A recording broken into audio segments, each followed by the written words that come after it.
ñu leen nuyu di leen jaajëfal si teewlu bi seen émission face to face dellu si waat fii nga xam ne mooy hôtel Fana di sunu partenaires yi nekk sunu dëkkandoo également fii rek ci buntu TFM ñu nuyu nag personnel hôtel bi yëpp jiital ca nag njiit ya muy colonel Lam soxna madame Lam madame Ndour gérante bi ak dëgg-dëgg personnel bi yëpp tey nag sama gan gi moo tax ba vraiment ñu gis naa tey waa hôtel bi yëpp niñ ko teeroo dalal ko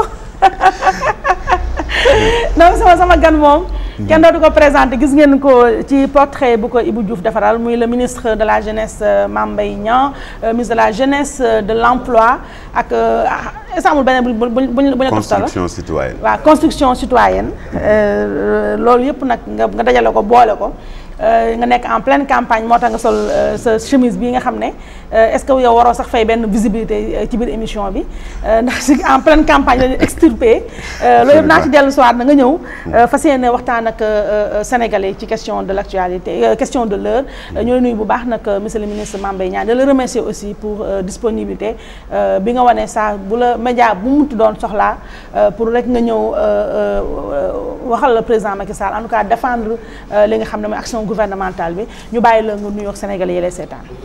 jërëjëf Aïssatou maa ngi lay remercier ci invitation bi di remercier tamit ñi ñu dalal fii waa hôtel bi di remercier surtout équipe bi nga àndal muy ay jeunes yu dynamique yu sympathique dëgg la xale yu bien waaw vraiment sa xale lañu sa jeunesse lañu yaa ministre jeunes yi c'est une fierté de voir ay jeunes yu gëm seen bopp di liggéey di daan seen doole de façon honnête dëgg la donc di leen remercier bu baax di nuyu aussi sa téléspectateurs yi ñuy seetaan di wax ni que suñu wargar la ñuy def xëy na ñëw dem su meeku di ñëwaat moo mënul woon nekk moo tax ma sol sama chemise mais man jàpp naa ni du ci colin gi la ñuy campagner mais ci doxalin bi ci waxin bi ak ci jëfin bi la ñuy campagner colin rek warta tax sénégalais tànn dénk réew mi nit mais doxalin jëfin ak jikko lañ war a xool ci ñi wóolu ba di leen voter li nga wax noonu nag monsieur le ministre man bëggoon naa trop na nga tàmbali ko ci nit ñi nga sekkal nguur gi ndaxte vraiment Ahmed jël ma bu baax ma wax li may wax ndax ki may waxal moom président Macky Sall laa bëgg mu dégg ko moom mi nga xam ne peut-être xamul ñi mu jël teg leen ci wetam jox leen ay ndombay tànk ñoo xam ne bu toogee ci seen conseil des ministres boobu seen table boobu ñi koy wax lu mu bëgg a dégg ak di nga gëmloo ne ko ñi ngi muyee la mayo fekk muyewu ñu la mayo loolu c'est important de le dire parce que des fois da ngay dégg ci mbedd bi ñu ne ñi xas sama genre yi naan yéen opposition la ngeen jël dafa fekk ne wax dëgg yàlla président Macky Sall ñi mu àndal boo ci génnee ñett ñoo xam ne foo leen woo ñu taxaw muy guddi muy noor muy nawet boo leen woo ñu taxaw même bu ñu nekkee étranger muy yow mii buñ la woowee nga ni maa ngi bërëb sàngam waaye su ma ñëwee naa la woo boo ñëwee yaay woote taf muy yow la Moustapha Diakhaté ak Abdou Mbow tout le reste dañuy waaf ba ci lii ñi def nii rek campagne bi ñu nekk nga xam ne ñun journalistes yi ñi ngi crouler sous les demandes vraiment opposition ñi ngi bëgg a ñëw wax li nga xam ne mooy li ñu jàpp ne sénégalais yi war nañ ko xam ba tànn seen liste yi mais ñun journalistes yi ñooy woo waa président Macky Sall yi ñu ànd ak moom waa APR wala ñu mais kenn nanguwul ñëw da ngay woo ñu fay seen téléphone wala ñun la carrément du ñu ñëw parce que kenn boole ñu ci liste yi dañ koy wax ay ministre ay DG ay nangam ñi ngi foofu te bu ñu jógee di bu président Macky Sall bu génnee wala bu le premier ministre bu demee ci ay campagne ma seen la ñu nekk si ginnaaw di jaay hypocrite fekk ku presse bu leen woo bu ñu defaan Macky Sall ñu bañ yow nag c'est important président Macky c'est pas parce que yow doo sama xaritu ñëpp nga xaritu média ñëpp nga mais yow fu ñu la woo nga ñëw loolu c'est important ñu xam ko man may bëgg naa vraiment monsieur le ministre nga expliquer ma pour quelle raison un parti au pouvoir ñi nga xam ne ñoo fa nekk président Macky Sall jox leen ay nombay tànk bu leen médias yi woowee pour ñu ñëw tontul président Macky Sall wala boog ñu expliquer li président Macky Sall di def ñu bañ a ñëw pourquoi. waaw jërëjëf Aïssatou di la sant laaj bi xaw na doy waar torop parce que déjà ci guddin bi rek mais dama jàpp ni que nit boo bokkee ci dara nga bokk ci ñi ñu wóolu ak ñi ñu jox teraanga pour ñu téye yëf yi ñoŋal ko ci lépp luñ la woo lu méngoo ak dëgg ak jub ak ngor war nga caa dem parce que defe naa bu fekkoon ni que li ñu def li président gis-gisam daf ci am dara luñ ci war a ruus wala luñ ciy nëbb sax ma mën a comprendre waaye nag nit ku nekk ak nitam mais tamit nangul ku nekk ak ni nga mel bon man mënuma waxal ñeneen ñi wax dëgg yàlla ca bëggumaa tooñ sama bopp laay waxal sama bopp li ma ci mën a wax mooy man président recruté wu ma man bokkuma ci ñi nga xam ni président daf leen a seeti pour ñu ñëw ànd ak moom man maa jóg waaxu dem ba këram ni ko bés boo bëggee yor réew mi woo ma parce que bëgg naa ànd ak yow mu ni ma lu tax ma ni ko doy nga ma ba mu demee ba nekk ci tànk yooyu ñu woo ma ñëw joxe sama xalaat amu ci dara luñ ci def loo xam ni du ma wax nekk ni ko boroom xam-xam laa de mais ci li ma ci jot a xam lépp lu mu def dinaa ko laaj lii pour lañ ñu def ko lu tax nga bëgg a yóbbu fii réew mi yoonu yokkute bi biñ koy def ma joxe ci sama xalaat donc dama cee bokk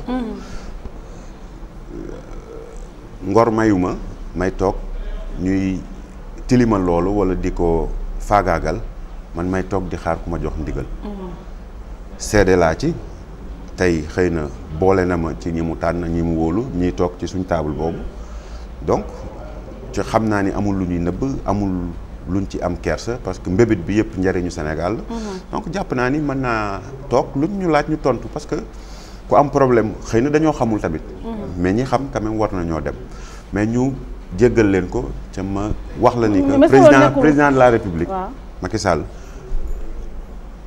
tey fi mu toog yàlla may na ko daraja ak ay cër ci nguur yoo xam ni xëy na ku nekk xam na ki muy àndal man nag xaar mu àtte ma ci ndax bokk naa wala parce que moom man dama cee bokk est-ce que suba waa APR mënuñu ragal quand même vote sanction jóge ci seen rang yéen non defe naa jiixi jaaxa boobu xel ñaar boobu ku jege ñoo ko dugal ci suñuy bopp nit ak ñenn tamit ñoo xam ni wax dëgg yàlla li ñu doon wax teguñu ko fenn ñoo ko ci dugal mais tey ji leer na ni que du nekk ci liste moo tax ñuy xeex ñun majorité la ñuy xeex man mii di wax ak yow nekkuma ci liste bés bu yàlla sàkk ci campagne bi ma dem seeti samay am di jàmm seeti ñi nga xam ni mën nañ leen a dooleel seeti jeunes sénégalais yi nga xam ni mën nañoo wax ak ñoom pour expliquer leen lu tax ñu war ñu jox majorité ci pourtant nekkuma ci liste yi ñi ñu tànn ñu nekk ci liste yi yaakaar lañ am ak position bu ñu occupé ci gouvernement mu tànn leen ñi jiitu ñi topp ci ginnaaw il faut que mu am ñu jiitu ku ci nekkul tamit wartatee nga génn waa APR seen yëf la waa Benno Bokk Yaakaar seen yëf la ah loolu c'est important et puis wax dëgg yàlla beneen yoon moom dinaa joxe liste ñi ñu woo ñëpp ñu daw waaw dimbali ñu rek bu ko def dinaa joxe liste bi en direct pour président Macky Sall xam ne ñii après législative yi ñi ñu war a kat ji lañu léegi ñi ñëw ci actualité bi président Wade bañ ne opposition bi waa PDS manko taxaw non coalition gagnante bi moom la ñu teg tête de liste lu ne dégg nañ ko ci mag laa 95 ans ñi naan sax 100 ans ñi naan 200 ans la am mais gis nga ba mu ñëwee ba léegi il faut reconnaître que mooy bomb ci campagne bi maam Abdoulaye Wade wax dëgg yàlla yaa ko wax maam noonu waaw mais suñu maam la wax dëgg yàlla suñu maam la man ak yow moom wóor na ma ni suñu maam la te wax dëgg yàlla cëru maam lañ koy jox mais moom ci boppam bi mu wàccee nee na doon député taxu ko fee ñëw assemblée nationale taxu ko fee ñëw doomam a ko fi tax a ñëw te comme que man ci campagne laay wax donc man kuy campagne laa wax léegi mu doon tête de liste wala mu bañ a doon tête de liste dama jàpp ni que li ñu war a leeral mooy am na ci droit am na ci droit de li muy def nii am na ci droit dëgg yàlla sañ-sañam la ku koy jéem a naatable ki di ko jéem a xalab ci loolu yaa ngi koy tooñ mais Aïssatou réew mii ñu nekk dafa am droit mais tamit boo jëlee ci wàllu aada dafa am diine am ngor waaw est-ce que lépp li diine nangu ngor nangu na ko mooy laaj bi waaw xam nga diine moom am na lu muy nangu ca ngor du ko nangu waaw léegi kan moo fiy nangu maam Abdoulaye Wade boo seetloo bi mu ñëwee léegi lim programme yoon yëpp day fomm kàttanam mayeetu ko doole yàlla da koy jox doomu aadama di ko wàññi ci téere la nekk bakkan yàlla da koy jox doomu aadama di ko wàññi lii ñu ko teg wax dëgg yàlla jiwu leen loolu ca ku mu doonoon tamit wax dëgg yàlla sa waajur bu la jegee nga am cofeel ci moom doo nangu lii nii te ñun ñëpp li ñu doon wax kenn ŋàññiwul ñëpp Sénégal gi yëpp dañoo xam ni que du réew mi moo ko tax a ñëw du parti coalition gagnante Manko Wattu moo ko tax a ñëw mais doomam moo ko tax a ñëw donc li nit ñi doon wax depuis 2007 ba léegi ci doom ji dëgg la moo ko firndeel waaw man nag bu ma doon ñoom wax dëgg yàlla duñ indi maam Ablaye Wade ki ñuy xeexal na ñëw xeexam loolu mooy dëgg loolu moo rafet mais yéen a ko tere ñëw mais ñoom ki muy waxal ko yéen a ko tere ñëw yéen a ko pini Qatar xaj ba jant bi ay surtout xam nga bu ñu la pinee tamit fii pays de droit la tey jii nii ku bëgg a ñëw ci réew mi da ngay ñëw ba ci aéroport ñu say xool ndax da nga am interdiction d'entrée rek ak wala leneen këyit lañ koy bind est-ce que mës naa ñëw ñu téye ko mooy laaj bi est-ce que bi muy génn di dem dañ koo mënote mais yombal ngeen gi génn mi daal bizarre déedéet bi muy génn di dem xam nga nit ñi dañ dul jàngat boobu ba léegi ñoom li ñuy wax lépp dara amu ci dara amu ci li am solo mooy lépp ça va dans le bon sens je crois que coalition gagnante am nañu droit organiser manifestation organiser nañ manifestation bi man yama yaakaar ne manifestation bi réussir na parce que réussir manifestation bi destin réussir na ndaxte vraiment waaw mais xam nga réussir amoon ay yenn kàngam yu mag yi magaan nekk ñu fa population bi génn ñu waaw xam nga la mooy réussir manifestation xaw nañ flop tuuti nag non pour man y a pas de flop xëy na bu ngeen ñëw mu tam am gën a am xorom sax tuuti waaw loolu yàlla mën a def xëy na bu ñu fa nekkoon mu am xorom mais li am solo mooy coalition gagnante am nañ droit organiser manifestation et je pense aussi que li ñu def lu baax la parce que démocratie noonu la ko kontaanul da nga war a exprimer ce point de vue ñoom exprimer nañ ko à travers une manifestation devant l'Assemblée nationale je pense que loolu moo ci ëpp solo te loolu la ñu jàpp aussi d'accord léegi bala maa dellusiwaat ci ñaari coalition yu fës yi ñu am ci opposition ma ñëw ci li nga wax léegi muy 47 listes yi ak surtout li waral tey coow li mooy modification bi nga xam ne nguur gi di président Macky Sall bëgg na ko indi ci kon code électoral bi pour rek yombalal vote bi électeur bi éviter aussi xëy na yenn fort taux d'abstention bi nga xam ne ñu bëri ñu ngi koy njortu ci liste yooyu donc yéen lan moo leen déranger vraiment fondamentalement ci modification bi président Macky Sall bëgg indi. waaw en fait d'abord il faut que nga xool ne 47 listes dafa bëri. waaw mais gis nañ fi liste yoo xam ne nii coalition yi ko déposé. ka dem déposé liste bi ba muy jógee foofu passe taxi sax amu ko woon gis nañ liste yoo xam ne nii coalition ba ka jiite fayul location liste yi moom kan moo créé liste yi xam nga 15 millions déposé ko bari na. waaw yombul. ba pare def benn liste nationale. doo dem ci benn département. donc je pense que Sénégal war nañu weesu foo xam ne léegi gouvernement. ak état buy organiser élection ñu war ko teg ci anam yoo xam ne mooy anam yu leer yu tax Sénégal image bi ñu ko doon jox ci àdduna bi ñu mën ko nuroo waaye élection yi liñ ci gis mooy yaakaar nañ ne liste yu bëri dañ ay liste préfabriqué lañ te ki préfabriqué liste yi moom moo joxe caution moo def leneen loolu mu def nag dañu yaakaar ne c'est pas pour que élection yi jaar yoon mais pour que nit ñi perte temps pour mu am confusion pour mu am sabotage dama yaakaar ne état bi bu dee dafa jël ay responsabilités am pour def élection yi normal élection yoo xam ne nii buñ ci paree kenn du naatable ne kii moo gagné wala kii moo perte parce que sénégalais yi moo am ñoo am importance ce ne sont pas les partis politiques du Malick Gakou du Macky Sall du keneen sénégalais yi seen bëgg-bëgg mu am solo alors comme sénégalais yi seen bëgg-bëgg mu am solo dañ ko war dabu ko mooy lan fexe ba élection yi ñu def organiser ko ci conditions yoo xam ne nii da ngay xëy sa kër dem vote ji dem ñibbi bu ngoonee ñu annoncé résultats yi état bi nga xam ne ni nag moo am la responsabilité d'organiser les élections bu dee dem na ba amul capacité à l'organiser dafay wane incompétence am incompétence bi état bi wane na ko sur plusieurs plans c'est pourquoi d'ailleurs opposition bi dañu mës a taxaw ne il faut pas que ministre de l'intérieur di organiser élection ani ministre de l'intérieur est-ce que dégg nga ko ci coow lépp xam nga tey jii ñu ngi dem état baa ngi dem laqatu ci ginnaaw Sénat alors ani ministre de l'intérieur en charge des élections te pourtant du Sénat mooy organiser élection du parti politique mooy organiser l'élection. Sénégal selon la loi ministre de l'intérieur mooy organiser l'élection te loolu moo tax ñu dàq ne Abdoulaye Daouda Diallo ministre de l'intérieur bokk APR warul mën a organiser élection parce que day nekk juge et partie loolu moo tax depuis toujours opposition bi ne nañu créer CENI mooy commission électorale nationale indépendante bi nga xam ne nii day tëdd jaaxaandaay du ko defee mu xool ci anam yi mu gën a baaxee waxtaan ak acteurs politiques yi ñu xool dans quelles conditions élections yi nañu koy organiser ba ñëpp d'accord ci ba nga xam ne bu ñu defee élections yi les résultats seront incontestables maanaam kenn du ko contesté loolu mooy yoon te loolu amagul Sénégal état mooy organisé ministre de l'intérieur APR la bokk mooy organisé te day xuus ci biir processus bi yëpp donc tey jii bu amee problème état bi ak Macky Sall ñoom ñooy responsable yi léegi nag ñun li ñu bëgg ñun opposition bi bëgguñu fi nekk di xeex ak ñoom di xool ak ñoom wala di naan dëkk baa ngi lakk wala dëkk baa ngi def lii loolu amul solo Sénégal yi dañoo sonn dañoo xiif dañoo mar dañoo dee tal nañ leneen lu dul di sànni ay xeer ak ay lacrymogènes li ñu bëgg daal état bi na jël ay responsabilités am organiser élection yi dans les conditions les plus appropriées pour que au soir du 30 juillet ka gagné ñëpp mën ko féliciter dëkk bi demaat ci liggéey parce que liggéey rek mooy mucc te moo dëkk. mais xam nga Malick Gakou Sénégalais yi tamit vraiment dinañ leen xeeb trop yéen waa opposition bu fekkente ne da ngeen di bañ ñu modifier code électoral bi juste parce que da ngeen jàpp ne président Macky Sall moo sumb ay listam na ko naan.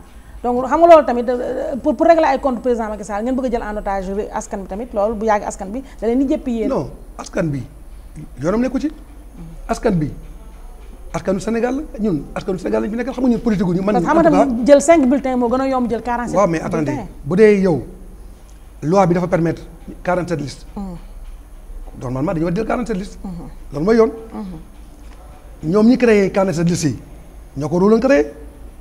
donc ñun askan bi xam nañ ne bu baax da ñun li ñu bëgg mooy li askan bi bëgg en tout cas ñun politique ñu pour suñu bopp bu ñu politique dañu bëgg politique ndax ay valeur ndax gëm Sénégal ndax delloo askanu Sénégal li mu yelloo Sénégalais yi actuellement tal nañ leneen lu dul di créer ay problème ci élection maintenant ki nga xam ne nii moo indi problème yooyu mooy état du Sénégal et en l'occurrence le président Macky Sall moom moo waruloon permettre ba 47 listes am moo waruloon permettre ba tey jii à 2 semaines ou 3 semaines des élections à 2 jours du début de la campagne électorale ñu voter ay loi pour encore modifier la loi électorale loolu c'est inadmissible et c'est la première fois dans l'histoire politique du Sénégal loolu dafa am lu muy wane jàngat bi mooy état bi c'est un état impréparé à l'exercice du pouvoir li muy wane aussi mooy ministre de l'intérieur ni ko opposition bi daan ŋaññe ne warul organiser élection yi il a manifesté toute son incompétence à organiser des élections la muy wane mooy APR pare wuñu pour que Sénégal am élection apaisée APR pare wuñu pour ñàkk élection yi mais bu neexee yàlla le 30 juillet Sénégal yi daañu leen wan ne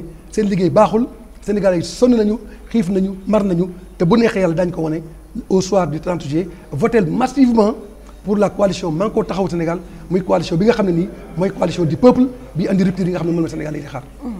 Malick Gakou su ma dellusiwaatee ci yéen seen taxawaay waa opposition bi yow sa bopp sax laay wax ndaxte nu ma ko waxee léegi bokk nga ci vraiment figure emblématique yu opposition bi. ah merci voilà boobu loolu moom kenn mënu ko weddi ñaari coalition ñoo fi nekk au départ ngeen bëggoon boole lépp mu nekk benn liste unique finalement ngeen demal seen bopp ñee demal seen bopp mais ñu waa PDS recevoir naa leen ci plateau bi mais li gën a fës daal mooy njàpp ne yow mii Malick Gakou yaa sa doomu day bu bees tàq boo daaj si paquet Idrissa Seck dégg nga yéen ñaar daal yéen a créé seen coalition ci biir coalition bi dégg nga dëgëral yëf yi daal imposer Khalifa Sall par force kon yow yaa porté responsabilité ñàkk ànd opposition bi.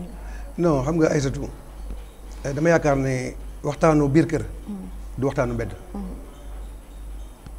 waaye man defe naa ne ak Idrissa Seck bi nga wax muy profité ci occasion bi nuyu ko sama mag sama xarit waaw bu bees sax boo daajee ci paquet waaw parce que Idrissa Seck xam nga ne personne de référence la te c'est un grand monsieur mais je pense que waxtaanu biir kër dama ko wax waxtaanu mbedd te xam nga Sénégalais yi xamuñu ma ci wax ju ñaaw ci tontonte wala teesante parce que loolu kenn xamuma ci donc man du ma wax lu ñaaw du ma wax aussi waxtaanu biir kër ma di ko wax ci mbedd mi. mais quand même di nga leeral. waaye li nga xam ne moo am mooy dama yaakaar ne coalition yi fi am yëpp Sénégal depuis 2 ans li ma ci daj doomu aadama daju ko ci. ndax la ndax coalition yëpp pratiquement man maa leen initié. li tax ma initié la woon man maay dem di wër di wax ak samay naataangoo. ñoom it ñu d'accord ci li ba bëgg.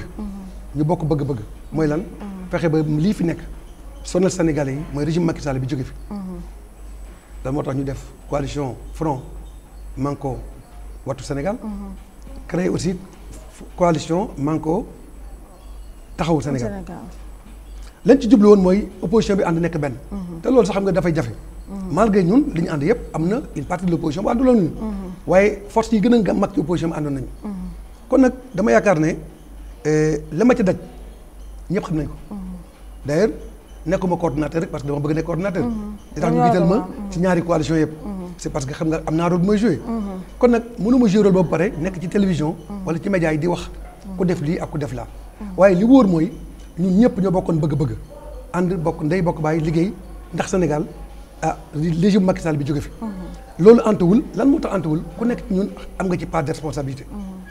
mais du mën ak Idriss Seck ñoo tax ba coalition bi yàqu. li tax coalition bi yàqu ñi wax noonu xam nañ ko.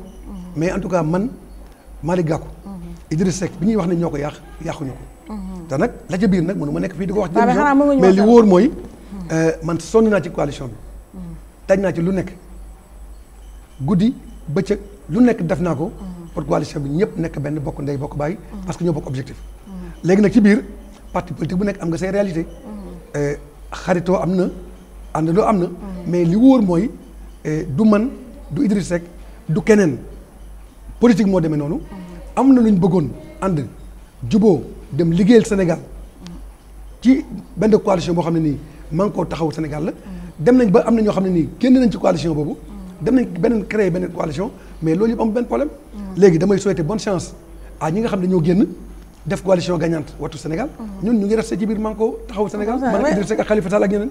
président Gakou bu ñu xoolee ne Khalifa Sall mooy seen tête de liste man dama bëggoon juste rek ngeen wax ñu pourquoi yéen ngeen préféré Khalifa Sall yow mii mënoon nga ko nekk Idriss Seck mënoon na ko nekk keneen ak keneen mënoon na ko nekk mais surtout Khalifa Sall mi nga xam ne il faut bien reconnaître que. amul sa parcours par exemple yow ba pare jiitewul parti benn kii la benn affaire bu ndaw la jiite nii rek benn mouvement nii comme ça benn mouvement d'humeur nii xam naa Barthélémy bi bu ma jàppee ma dee mais benn petit kii bu ndaw nii rek benn petite chose bu ndaw la yore dégg nga donc ba pare nag mi ngi quand même ci kaso bi la nekk donc pourquoi le choix de Khalifa Sall pourquoi waaw xam nga d'abord je précise que Khalifa Sall jiitewul benn affaire bu ndaw Khalifa Sall il dirige une grande coalition initiative 2017 ay kàngam yu mag a ci nekk xam nga ne fu Cheikh Bamba Dièye nekk Hélène Tine nekk fa Moussa Tine nekk fa Barthélémy Dias nekk fa Jean-Paul Dias jige leen xam nga ne kooku mën a wax ne coalition bu ndaw la donc je pense que initiative coalition bu mag la et puis ay yeneen kàngam ñu nga fa donc Moussa Sy ak keneen kon donc je pense que Khalifa Sall du loolu sax moo tax ñu mu jiite suñu coalition en réalité ñun Khalifa Sall dañu yaakaar ne Macky Sall daf koo tooñ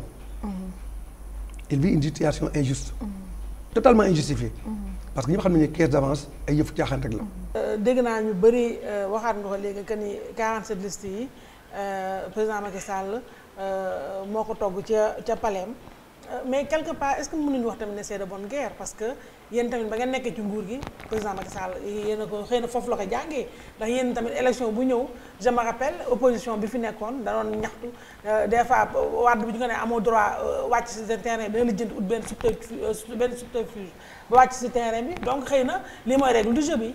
waaye déedéet waaw du ñàkk waaye xam nga soo jàngee nag ci sëriñ bu mokkal bu mën a jàngale.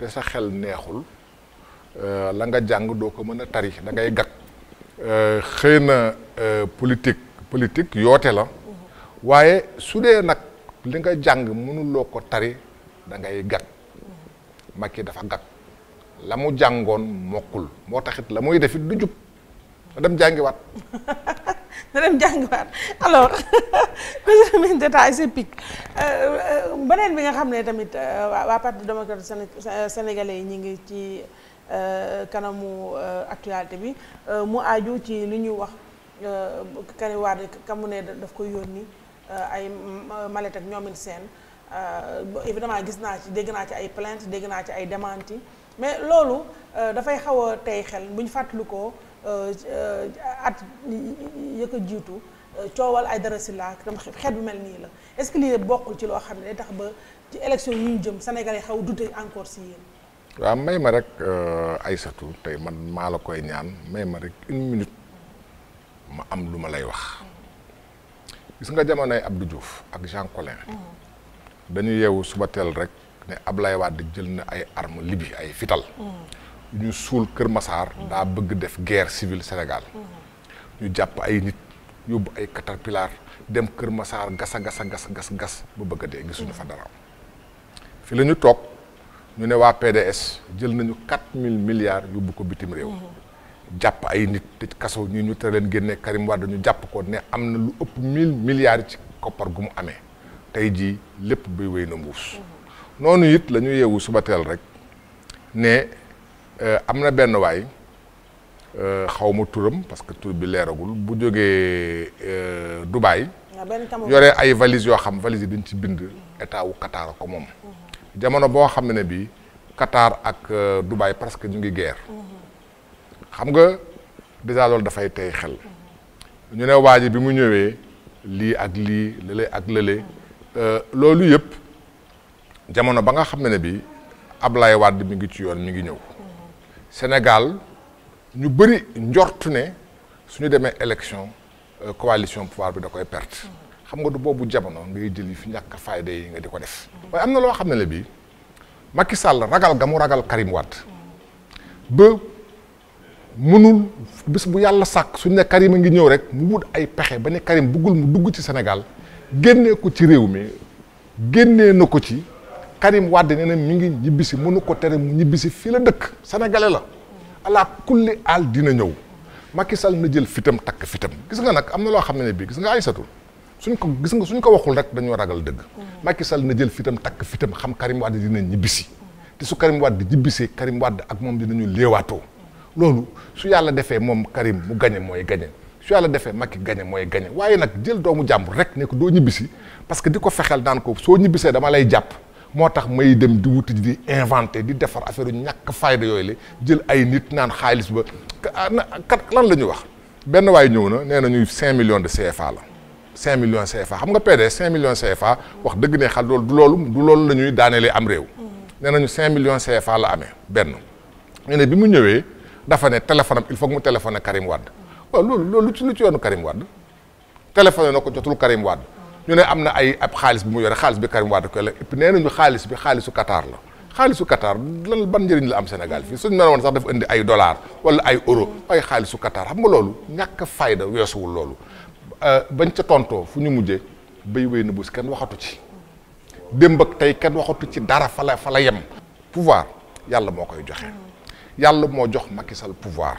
bi mu ko joxee pouvoir joxuñu ko pouvoir pour mu jël yatam topp ci Sénégal di leen duma dañ ko jot pouvoir pour mu liggéey ci yoon wi nag su amee ku ñu war a duma na ko duma waaye moom dafa yore yatam rek taxaw rek tekk ci koñ rek ne fu ma gisee takkandeeru Karim Wade sax dóor ci Karim Wade yoonam nekkul ci loolu def na ci démenti xamul waa ji yoonam nekku ci yónneewul xaalis fekkul fu ñu yónnee xaalis leen daal la mën a wax baayam a ngi ñëw gaynde la xam nga Macky Sall moo taxaw Sénégal gépp di ko déglu mu ne man gaynde guy nelaw laa moo ko wax du maa ko wax gaaw na tëj waaye bu ma tëj ci loolu moo ne moom gaynde guy nelaw la ñun nag am nañu nee nañu suñu waa ji suñu patron ñun Ablaye Wade màggatum gaynde la man je préfère màggatum gaynde gu yeewu ak gaynde gu punkalum gaynde goo xam da ngay nelaw ba biddanti ba lépp ba ngay yeewu lépp sotti kon na jël ay nitam ay gayndeem ñu jël suñu ay gaynde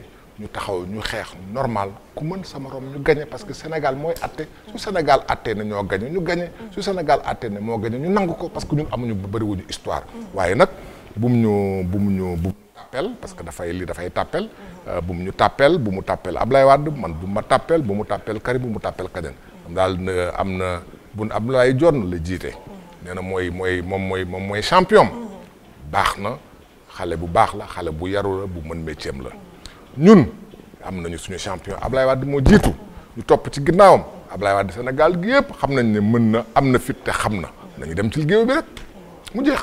mais grand xam nga Karim Wade aussi dëgg-dëgg d'accord yow comme ni ngeen ko waxee président Macky Sall moo ko tëjal buntu Sénégal yi mais quand même Karim Wade les gens commencent à se poser des questions parce que Macky ak lu ma ko tëjal buntu Sénégal mais mën na tëb mais dugg ñëw mais moom depuis ba mu demee Qatar ba léegi chaque jour ñu dégg dina ñëw tey dina ñëw suba législative yi si lañu annoncé woon ñëwam finalement ñëw Maître Wade mooy ñëw mais autour de Karim qu'est-ce qui se passe? Non d'abord soo nee ñëwul Maître Wade mooy ñëw ce qui est sûr Maître Wade mi ngi ñëw. Karim su naree suy ñëwee dinañu wax de dina ñëw. dama bëgg rek ñu jàpp dara moom ci boppam moom moo wax ne parce que moo ko bind.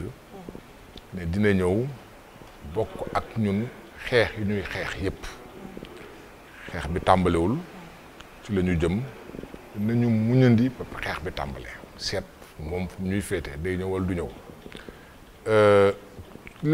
loolu am na ci solo du ma ko du lu may soofantel lu may soofal am na leneen lu ci am solo it gouvernement yi bëggul mu ñëw loolu amul sax werante yaa ko dégg du maa ko wax Mbagnick Ndiaye suma xarit la suma mbokk la parce que sama séeréer la moo fi taxaw Sénégal gépp du ko dégg mu ne Karim du ñëw fii ak 2019 yéen a ko dégg ay avocat wu état naan Karim su ñëwee dinañu ko jàpp ndax dinañu def contrainte par corps ñu ate ngi nii Karim kenn déggu ko ñetti yoon la bind bataaxal ñetti bataaxal yépp benn bi mooy ci ëllëg sa mu demee muy expliquer nu mu fi génnee ñaari ci des ci comité directeur la ko yónnee wax ne dina ñëw kon kenn moom waxul dara deful dara lu ñu ko wax rek dinañu ko tooñ Mbagnick wax Macky wax moom ci boppam dinañu ko tëj ay avocat am wax léegi bërki démb ñu génnaat lii ne jàpp nañu nit bu yor woon xaalis pour mu ñëw loolu yépp gouvernement wu Sénégal wane na position bëgguñu mu ñëw parce que dañuy bañ nañu mu ñëw ba nga xam ne bi ñu ngi koy bundu xataal di ko tëkku ne ko soo ñëwee ñu jàpp la loolu moom lu leer la kon ku ñuy tëkku ne la soo ñëwee ñu jàpp la soo ñëwee di nga xam nooy ñëwee waaye dina ñëw. waaye moom dina ñëw moom incha allah. mais quand même man vraiment je vois pas mais Macky Sall président Macky Sall lan la war a ragal ci Karim Wade. ah man loolu nag moom ngeen koy laaj parce que xam naa ne daal lenn Karim ak kaneen moom PDS moom Macky Sall ñemewu ko.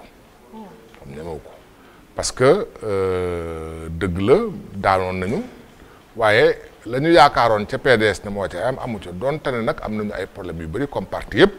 waaye tey jii première parti wu Sénégal ñëpp nangu nañu ne PDS la moo fi taxaw moo fi wane boppam. APR mu nekk ci nguur APR day parti. xam nga ñu sax réunion yow tamit waaye gis nga nag Aïssatou APR su dee mooy première partie suba nañu def réunion fu ñu defee réunion xeex am fa xam nga lan lay fàttali xëy na waa yaa ngi foon dootoo woon gune trop waaye xam naa ne doon nga nekk tout tànke boori 98 99 2000 PS mënutul woon def réunion fu mu defee réunion mu tas dafa tas Sénégal tas kër yi ba ci biir kër yi diine yi sax indi fa ay jàq ak seen tey jii APR amul fenn Sénégal fu ñu mën a taxaw réunion ba mu jeex te xeexuñu kooku lootul parti. mais li nga wax ni léegi nii xam nga bërëxalaale nga seen programme ci biir ay pays de. déedéet mën nañ ci ñëw. man nga ma laaj lu la neex. waaw mais loo ma laaj incha allahu rabbi dinaa tontu. loolu ma xam naa ko ci yow mais xam nga pourquoi du ma laaj sa programme ak façon yooyu mooy man Idrissa Seck. mi nga xam ne moo toogal Manko Taxawu Sénégal Thiès da ca dëxëñ loo xam ne nii dama ne man xanaa sama question si dugalaal na ko ci. parce que dafa wax phrase boo xamante nii ñi xas président ba Macky Sall ak régime moom bëri nañu ci opposants yi mais moom saa bu leen xosee daj leen saa bu leen lambee daj leen ndax wax na fi bu phrase bu am solo nee na président Macky Sall gis-gisam bu soree ba sori weesuwul jam ñaajo loolu. ban jàngat nga ci am ak ci yow li nga récité léegi PUDC ak nangam sangam yooyu. Aïssatou tey dinaa wàcc ndigal lu ma président waxoon. ndaxte ci at wee ñu weesu. yi muy def nii daf ko doon def. xëy di ŋàññi di xarab. di wax ju ñaaw di ko teg ci kaw nit ñi di ko teg ci kaw président di ko teg ci kaw ñi président àndal. Idrissa yow jàpp nga ni war nañu traiter d'incompétent et de corrompu. loolu la wax. waaw c'est un pouvoir corrompu et incompétent. waaw wax na ko. Idrissa fàtte na ni moo doon dagg garab yi Thiès ci téeméeri junni par garab. Idrissa fàtte na ni moom la Ablaye Wade joxoon 46 milliards mu yamale ko ci voie de contournement. si yaa ko sedde. Idrissa fàtte na ni moo am 19 comptes bancaires France. bu ci nekk ma mën laa ci sa émission lañ ko waxee. waaw boobaak léegi weddiwu ko. waaw jaaxal na lu tax weddiwu ko. non mënu koo weddi parce que dañoo génne numéro compte yi. génne ay chèques yu mu ci fayee. commencé woon ak moom suñu kilifa ni ñu bàyyi leen ko bu leen ko topp dem leen liggéey. tey commencé waat na. dinañ eggale histoire bi. c'est que gis nga nit. bu la nguur jaralee wax lu dul dëgg. pour jot ci matuwuñ jiit. wax na lu dul dëgg. luubal na pour am nguur. goree dina pour am nguur. bakkanu nit sax teg na ko pour am nguur. bakkanu nit ak xaalis. dinaa ñëw man ragaluma li may wax. man du ma jiiñ kenn. mais jàpp naa ni munoo luubal xaalisu sénégalais. ki ko jiiñ mi ngi ci beneen liste dinaa ñëw ci ñoom ñaar liñ seqoon. moom moo waxoon Ablaye Wade papaam la mën na ko tër xar rey ko tey Ablaye Wade ngi jaar ci liste tey mi ngi jaar feneen. donc wax na lu amul. moom moo waxoon du mës a àndateeg Ablaye Wade ànd na fekk Ablaye Wade moom moo waxoon ni que ci seen rajo la ko waxoon. maa jël xaalis bi xaalisu sénégalais ko moom dama koy denc ba Ablaye Wade jóge fi boobaak léegi ku gis Idrissa delloo si xaalis. Idrissa ban liggéey nga ko xamal. consultant la. consultant wu lan. ah ci lépp rek en beaucoup de choses. Idrissa non déedéet nañ waxante dëgg consultant rek dafa yomb lan mooy métier Idrissa. financier la. financier fan. ban di école la diplôme. ba mu sës waaw déedéet dañuy wax rek. waaw. xamaloo ko métier. ñetti liggéey nga ko mën a mas a xamal. ministre du commerce directeur de cabinet premier ministre. waaw. ah. waaw Idrissa ba mu jógee ci nguur gi ak léegi. fukki at Saint-James lay dal Paris. hôtel boo xam ni néeg suite ya muy jël 1000 euros par jour téeméeri junni ak fanweer ak juróom ci ku xëyul. ma dafa am ay xarit des amis qui l'aident. xaaral rek nañu waxante dëgg buñ naxante. kooku mooy wax ni que ñun tey on est des corrompus. kii wax ni que tey ñun ay corrompus lañ. kooku moo am benn jigéen bu sësoon rëkk ci moom feebar bu ñàkk fayda rey ko. ci ñaari fan. kon li may wax nii déglu ma man li may wax mën naa ci ñëw bu laajee bu weddee rek ma génne firnde bi. xaalisu ndaw soosu jóge Dubaï fekki xaalisam ci Amérique 14 millions d'euros 14 millions de dollars Idrissa war naa wax. maama li nga wax rëy na di. mais bu rëyul bu weddee maa ko wax sénégalais yi bu weddee gannaaw suba ma génnee transfert d'argent bi code transfert bi. ah foo jëlee loolu yow. na weddi fi ma koy jëlee amul solo mais c'est que donc mënoo nekk ci loo xam ni neexul yàlla neexul yonent bi.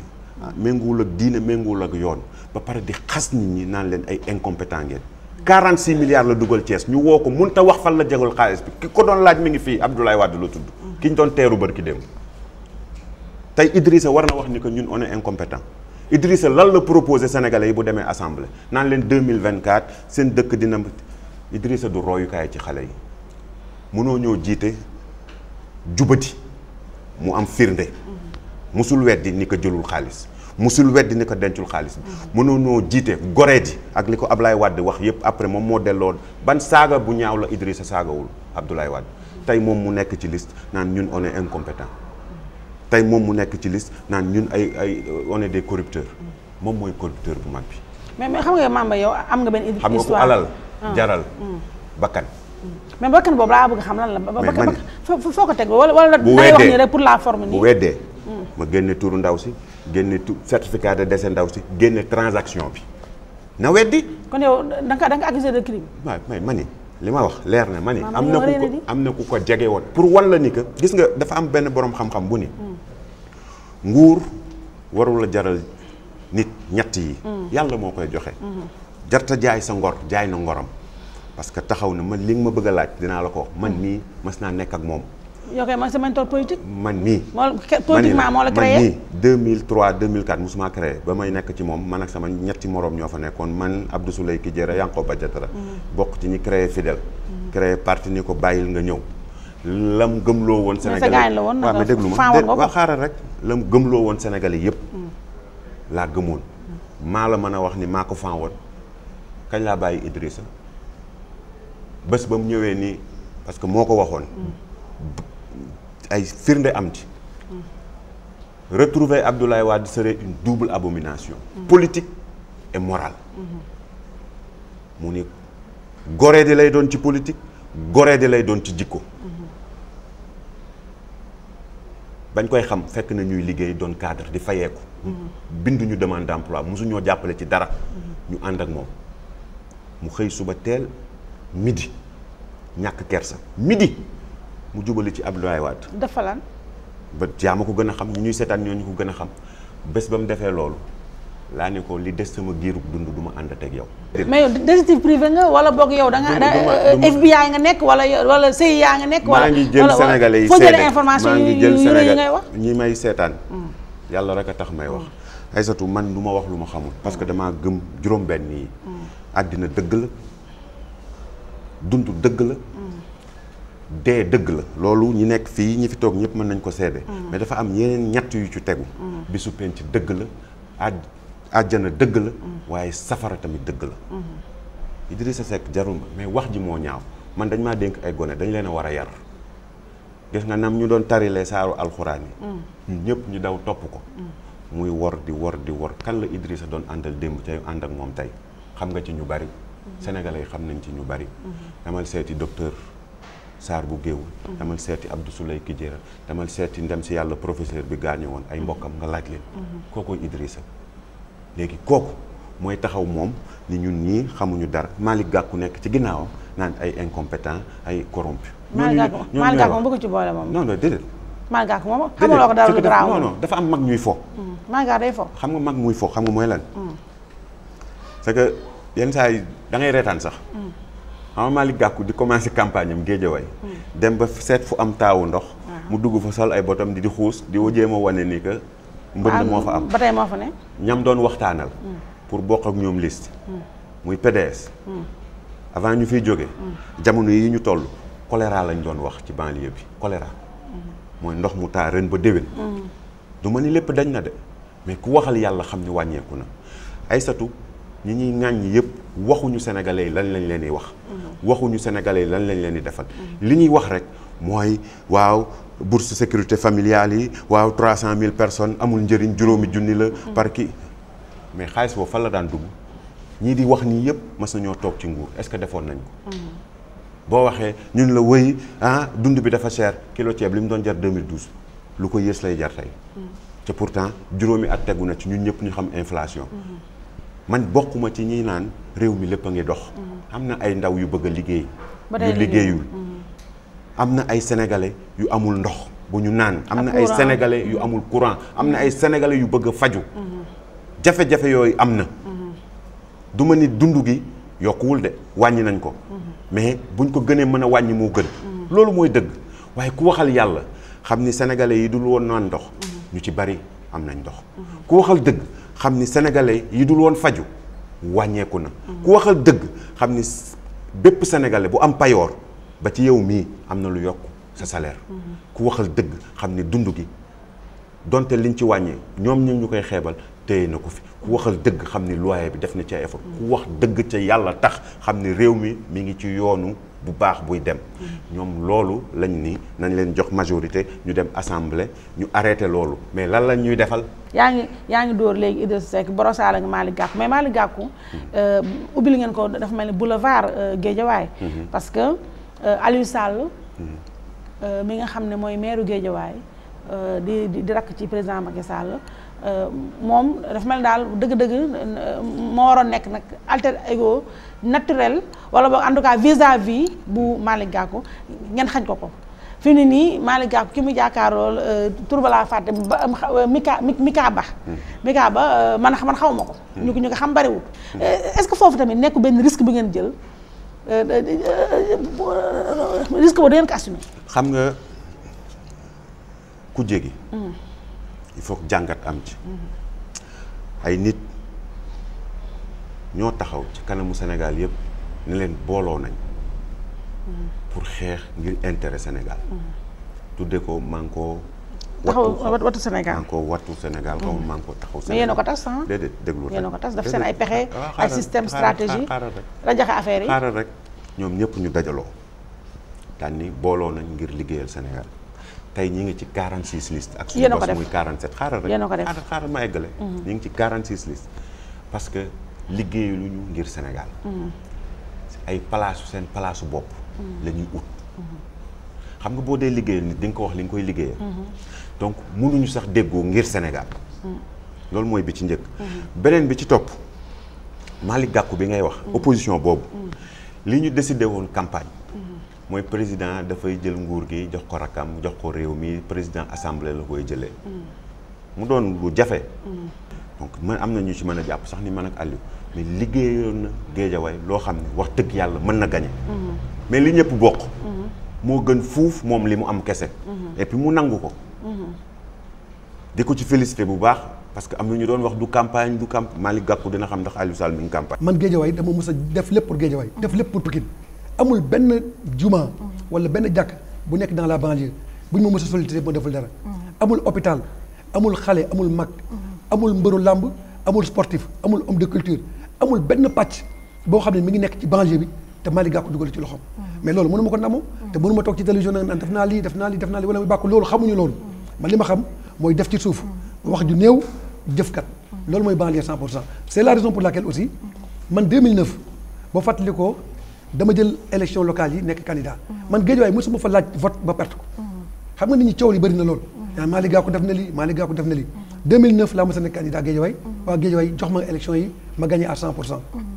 à 2009 ma def conseil régional c'est-à-dire nekk tête de liste conseil régional nekk tête de liste Guédiawaye nekk tête de liste région bi. ma waxoon Chérif Macky Sall yàlla na ko yàlla yërëm. amiin ne ko bu ñu gagné bu ma gagné région bi. gagné Guédiawaye dinaa la bàyyi nga nekk maire Guédiawaye man ma dem diriger région bi. lan moo tax ma diriger région bi mais c'est pas pour man c'est pour doomu Guédiawaye. parce que du ma gëtiwuloon région Dakar. benn doomu Guédiawaye du gite région Dakar. benn doomu banlieue du gite région Dakar. te mairie bi nag doomu Guédiawaye koy gite parce que du ma gite woon mairie bi bàyyi région Dakar beneen doomu département beneen bu région Dakar moo koy gite. loolu moo tax ma ne Guédiawaye jot na nag doomu banlieue màgg nañu doomu Pikine màgg na région Dakar duñu ko bàyyi kenn. moo tax ma dem gite région Dakar bàyyi Chérif Macky Sall mairie Guédiawaye. loolu moo tax te dama ko joxoon sama kàddu. 2014 dama joxe sama kàddu aussi. xam nga dégg nga ñu ne frère président bi maa ko bàyyi mu jël mairie bi. Guédiawaye yëpp mere ma. Sénégal yëpp mere ma may wax ne loolu amul man mosuma bàyyi frère président mu jël mairie Guédiawaye. li am kay mooy sama kàddu dama ko joxe ba pare. te du moom laa ko joxoon de keneen laa ko joxoon. mais Chérif Macky Sall. non du Chérif Macky Sall parce que Chérif Macky Sall gaañu na le 11 mai 2011. mais ka fa nekkoon maire. laa joxoon sama kàddu ne ko Cheikh Sarr dama nekkoon yow laay jàppale. donc mënu ma wax Cheikh Sarr dina la jàppale pare nekk candidat. entre temps rakku président bi ñëw jël suñu mairie. mais loolu mënu ma ci d'accord. moom rakku président bi ci boppam yabu ma ba mu ñëwee seet si ma naan ma dinaa ko jàppale pour ma nekk maire. xam na li ma ko wax te li ma ko wax mooy lan. mooy mënu ma laa jàppale parce que dëkkuloo Guédiawaye jànge woo fi amuloo fi kër. mosoo fee dëkk mosoo fee fanaan. lan moo tax ma la jàppale pour nga nekk maire. mais c'est que man sama wax bariwul. te nag Aïssatou man politique jarul lu ma fenn. lu ma wax suba ba ngoon dëgg laay wax. politique jarul lu ma dara may wax lu dul dëgg jamais de la vie. loolu jomm naa ko sax. parce que man deretu banlieue laa yore deretu banlieue laa yore deretu Sénégal laa yore 100% banlieue. donc mënu ma wax lu dul dëgg c'est pourquoi man jëluma frère président yombalal ko liggéey pour mu toog Guédiawaye. sama kàddu laa joxe woon. sama kàddu raw na ma mënu ma woon dellu ginnaaw. li ci am nag mooy sama kàddu raw na ma mënu ma dellu ginnaaw jàmbur ñëw na këf suñu mairie. loolu il faut que ñu jëli jàmbur boobu delloo ko fa place am. loolu moo am te loolu dama yaakaar ne Macky Sall moo ñu tooñ. parce que man du frère am du keneen lay xalaat. li may xalaat mooy lan moo tax Macky Sall yëpp waa Guédiawaye ba jël nitam boo xam dëkku fa mu bëgg a jox suñu réew. président Malick Gakou maa ngi seetlu ne boobu ba léegi tudduloo benn yoon turu Aliou Sall rakk président ngay wax donc effectivement ñu bëri jàppoon nañ ne que def nga erreur ba nga postulé wulee ci mairie Guédiawaye à l'époque expliqué nga ko maintenant ni nga ñëwaatee nii nekk tête de liste donc dafa mel ne manière la pour yow nga rectifier le tir ou pas. non mais bien sûr d'abord xam nga boo gisee tudd ma kenn man du ma tooñ. xam nga man kenn xamuma ci tooñ. parce que du ma tudd jàmbur parce que damay tooñ. dama xam ne rek li xew Guédiawaye président Macky Sall. parce que moom it sama adversaire. ba mooy créer conditions yooyu. mais du ma tudd tur kenn parce que bëgguma tooñ kenn. mais li wóor mooy Guédiawaye man xàllaluma rakku président bi mairie Guédiawaye. loolu laa bëgg mu leer ba ci des erreur am na. ndaxte dama teel a joxe sama kàddu. sa erreur la yow. mais bien sûr que sama erreur la dama ko assumé. parce que bala maa joxe sama kàddu waroon naa laaj askanu Guédiawaye lan lañ bëgg. parce que man askan bee tax may sonn. waa Guédiawaye ñoo tax may liggéey. erreur boobu nag dootuma dalati. te loolu damay profité ci occasion bu baalu ak waa Guédiawaye. mais parce que tey jii fu ma dugg ci Guédiawaye. ñu ne ma dañ laa mere. ñoo bëgg Malick Gakou waaye dañ laa mere. lan moo tax diw nekk maire. lan moo tax jàmbur étranger ñëw nekk maire suñu dëkk bi. kon loolu xam naa ne waa Guédiawaye naxari na leen. ma profité ci occasion bi nag ba baalu leen ax. di wax ne baalu du ma leen baalu ax non pas parce que dama fi teg kooku mu nekk maire. mais dama leen di baalu ax parce que man mi nga xam ne man ngeen bëgg. xam nga d'habitude ay satu politicien boo gis Sénégal danaan bëgg naa dara ñu naan ko dañ ko jox wala dañ ko jox. waaye c'est la première fois dans l'histoire politique d'un pays surtout Sénégal nga xam ne ñi ñëpp a bëgg a falu. ñu nekk maire bi Malick Gakou ko yelloo. man pël laa damay sàmm soo demee ci gétt gu xam ne bi jamonoy beekoor gétt ga dara amatu fa. nga yore sa gripaas ak sa ràkkal ak sa calawliit topp nii gis nga mala yi. mala yi ñàkk jom yëpp dañ lay topp ndax dañoo bëgg lekk. Macky Sall deful lenn lu dul loolu xiifal na réew mi ba réew mi xiif. wax naa la ne kale jikko yi dañuy wax dañu tàppaat jikko yi déggoo li ma la wax sëriñ si ñoo joxe ndigal ci korite gi nañu waxaat ci jikko yi kon jikko yi dafa yàqu dañu toog ba moo yàq jikko yi xiifal réew mi parce que ni mu ko yoree baaxul ba pare nag yoree alal ji naan ñu ñàkk jom ñëw leen ñu ñàkk jom ñëpp dem nañu dañu waxante dëgg rek gor ña gore goor ci li ñu suñu ay maam jox ci jikko ba léegi ñu ngi gore ña gorewul ñoo dem xam nga soo toogee nag ña nga yore alal woo ñu gorewul wuyu si la ñu ne am nga xam-xam yaa ngi bëgg yàq réew mi su dee Macky Sall génie politique la rek c'est que le Sénégal c'est la pagaille le Sénégal est foutu s'il est un génie politique parce que deful dara lu dul jënd jikko nit ñi jënd nit ñi def nit ñi ay jaam def nit ñi ay nit ñu ñàkk jom def nit ñi ñoo xam ne bi gëmatuñu yàlla gëmuñu yonent bi alal la ñu gëm te mu jaral leen lu nekk foofu nag ndegam loolu mooy génie politique c'est un génie dans la destruction de notre âme boobu génie yàlla nañ ci yàlla musal. c'est le mauvais génie du Sénégal c'est le très très très mauvais génie.